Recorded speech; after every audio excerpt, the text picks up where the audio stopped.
E dëgjova me vëmendje fjalimin e para përgatitur të deputetes që më ka thirrur në interpelancë, i cili ishte një përsëritje e pyetjeve që u bën më parë, ndonse unë shpjegova për 20 minuta dhe siç thash jam e gatshme që të rri dhe minuta të tjera.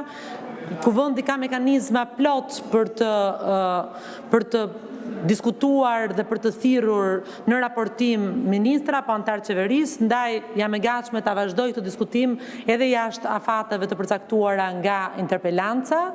Ajo që mund të them është në radhë të parë që nuk e di në çfarë vendi të BE-s apo të Europës juve e keni parë, po prona publike nuk jepet me ligjin e prokurimit publik.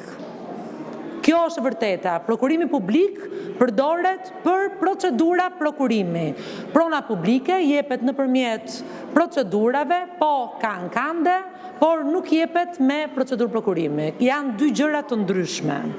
Dhe ligji prokurimit publik për korporatën e investimeve, të lutem, për korporatën e investimeve është në fuqi si për çdo institucion tjetër. Ju thash në fjalën time që bilancet janë të audituara dhe të publikuara në Qendrën Kombëtare të Biznesit sipas çdo legjislacioni në fuqi, pra nuk është e vërtetë që nuk janë transparente bilancet.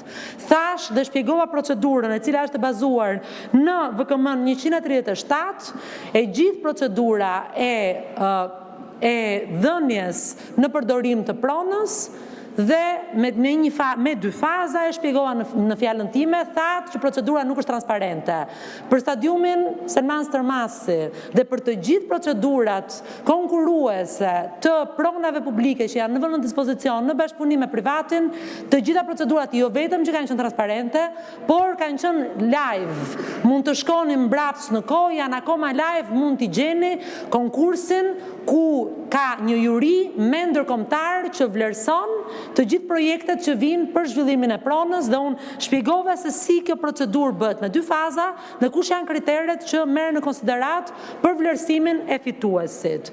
Juve thoni që prona ka ndryshuar, që në Këshill Bashkiak nuk dim nëse do prishet apo nuk do prishet Drejtoria e Përgjithshme të Tatimeve. Drejtoria e Përgjithshme të Tatimeve nuk ka lidhje fare me zhvillimin e stadiumit. Zhvillimi i stadiumit nuk e prek Drejtorinë e Përgjithshme të Tatimeve dhe përfaqësuesit që keni në Këshill Bashkiak duhet ju kishin informuar sepse janë atje për të dhënë zërin e popullit që i ka votuar, nuk janë atje për të bërë spekulime dhe gënjeshtra. Për sa i përket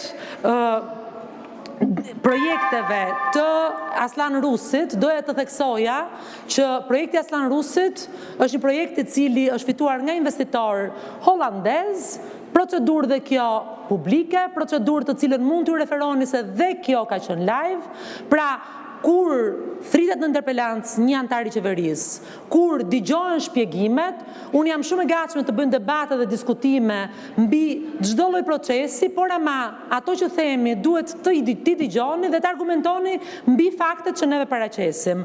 E shpjegoj edhe një herë dhe theksoj edhe një herë, dhënia në përdorim nëpërmjet AIC-s së pronës publike i ka shtuar vlerë pronës publike, nuk e ka paksuar në sipërfaqe, e ka rritur në sipërfaqe dhe nëse ato investime nuk do t'ishin bërë në bashkëpunim me privatin, janë investime të cilat do t'i kushtonin buxhetit shtetit miliona e miliona euro dhe do ngelishin pa bërë investime të tjera në rrugë, në shkolla, në spitale apo çdo lloj investimi publik që qeveria ndërmerr. Faleminderit.